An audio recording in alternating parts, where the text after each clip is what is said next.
જાફરાબાદ તાલુકાના ચિત્રાસર ગામે સિંહોએ 4 ગાયોના મારણ કર્યા. ગામ લોકોમાં ફફડાટ ફેલાયો.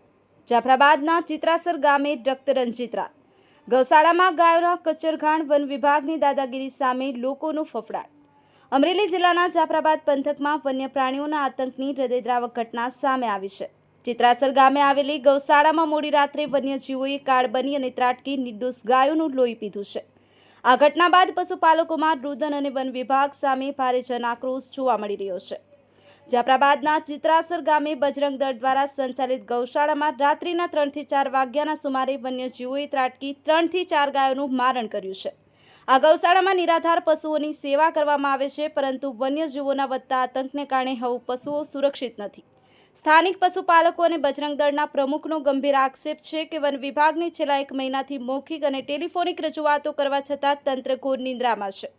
પશુપાલકોએ જ્યારે જવાબદાર આરએફઓની રજૂઆત કરી ત્યારે અધિકારીએ તમે અમને હુકમ ન કરી શકો તેવો અહંકારભર્યો જવાબ આપ્યો હોવાનું પણ સામે આવ્યું છે. ચિત્રાસરના લોકો માટે આ નવો ભય નથી.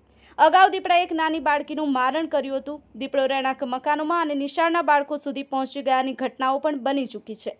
આટલી ગંભીરતા હોવા છતાં વન વિભાગ દ્વારા રાત્રિના સમયે કોઈ પેટ્રોલિંગ કરવામાં આવતું નથી. હવે સવાલ એ થાય છે કે શું વન વિભાગ કોઈ મોટી જાનહાનિ થાય તેની રાહ જોઈ રહ્યું છે? ગ્રામજનોની સ્પષ્ટ માંગ છે કે રાત્રે 11 થી સવારે 5 વાગ્યા સુધી સઘન પેટ્રોલિંગ કરવામાં આવે અને જવાબદાર અધિકારીઓ પોતાની ફરજ ગંભીરતાથી નિભાવે. આવા જ સમાચાર જોવા માટે અમારી ચેનલને લાઇક, શેર, સબસ્ક્રાઇબ કરી નાખજો. લોકપક્ષ ગુજરાત ન્યૂઝ. આપનું નામ? મારું નામ રાઠોડ ડાયાભાઈ બાબુભાઈ, ગામ ચિત્રાસર. આજે રાત્રે 3 થી 4 વાગ્યાના ગાળામાં આજે 2-3 સિંહે લગભગ આ ગૌશાળાની અંદર 3 થી 4 ગાયોને મારી છે. તો આ ગૌશાળાવાળાએ લગભગ 1 મહિનો દિવસથી આવું બધો પ્રયત્ન કરે છે. વન વિભાગને ઘણી વખત મૌખિક જાણ કરેલી છે, પણ કોઈ લગભગ એની એક્શન લીધી નથી.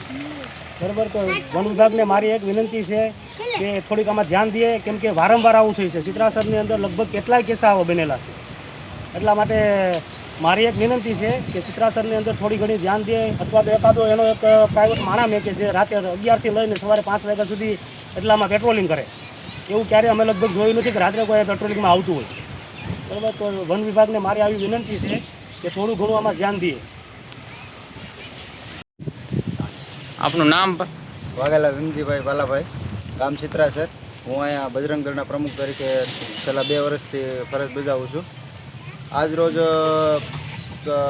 રાત્રે 3 વાગ્યાની આસપાસ અમારા ગામ ચિત્રાસરની અંદર જે અમે બજરંગ દળ દ્વારા જે ગૌશાળા બનાવવામાં આવેલી છે, તે ગૌશાળાની અંદર જે રેઢિયારમાલ ગામના છે તેને અમે સેવા કરીએ છીએ અને તેમને અમે નિરણને એવું બધું નાખીએ છીએ અને ઘાસચારો ને એવું બધું નાખીએ છીએ. તો આજ રોજ રાત્રે 3 વાગ્યે જંગલી પ્રાણી સિંહ દ્વારા અમારા 3 થી 4 માલઢોરને મારી અને આજે જોકે મારી નાખેલા છે. અને અમે ફોરેસ્ટવાળા વિભાગને અમે જાણ કરી છે, છતાં એ લોકો નથી અમારી ઉપર ધ્યાન કર્યું અને એ લોકો અત્યારે કોઈ કાર્યવાહી પણ નથી કરી. અને એમને ફોન કર્યો, આરએફઓ સાહેબને ફોન કર્યો. આરએફઓ સાહેબ કીધું કે તમે અમને હુકમ ન કરી શકો અને અમે પણ ના આવી ન શકીએ. બીજું પ્લસમાં કે અમે આવા તો અવારનવાર 1 મહિનો દિવસથી એમને ફોરેસ્ટવાળાને અમે વિનંતી કરીએ છીએ, આખા બજરંગ દળવાળા લોકો, અને અમે અવારનવાર રજૂઆત કરીએ છીએ ફોન દ્વારા ને, તો છતાં એ લોકો અમારી ઉપર કોઈ ધ્યાન નથી દેતા. આવા કિસ્સા અમારા ગામમાં ચિત્રાસરની અંદર ઘણી વખત બન્યા છે. આજથી વર્ષ દિવસ પહેલાં એક અમારા ગામની અંદર એક નાની બાળકીને દીપડા દ્વારા ફાડી ખાધેલી હતી. ત્યારબાદ એક દીપડો એક માલિકીની રહેણાંકવાળા મકાનમાં ઘૂસી અને એ ઘૂસી ગયો હતો. પછી ત્યારબાદ થોડાક દિવસ પહેલાં એક દીપડો અમારા ગામમાં જ્યારે નિશાળે નાના બાળકોને પણ કવરાવતો. આમાં ફોરેસ્ટવાળા ધ્યાન નથી દેતા અને અમારા સરકારશ્રીને એટલી જ વિનંતી છે કે જો અત્યારે આવો બધા અવારનવાર બનાવ બને છે તો આની જવાબદારી કોણ લેશે? ફોરેસ્ટ વિભાગવાળા એમ કહે છે કે અમે કોઈ જવાબદારી નથી લેતા, અને એના જો પશુને કોઈ પણ થયું હોય ઈજા તો માણસો ઉપર ઓલો દંડ ને આ તે ને એવું બધું મૂકે છે, કેસ કરે છે. અને અમારા પશુ ઉપર ગાયો, એક બાજુ સરકાર એમ કહે છે કે તમે ગાયો બચાવો, અમે ગાયો બચાવવાની પ્રયત્નો કરીએ છીએ અને આની ઉપર કોઈ એ લોકો ધ્યાન નથી દેતા. તો સરકારશ્રીને એટલી નમ્ર વિનંતી છે કે આની ઉપર થોડી કાર્યવાહી કરવા નમ્ર અપીલ છે.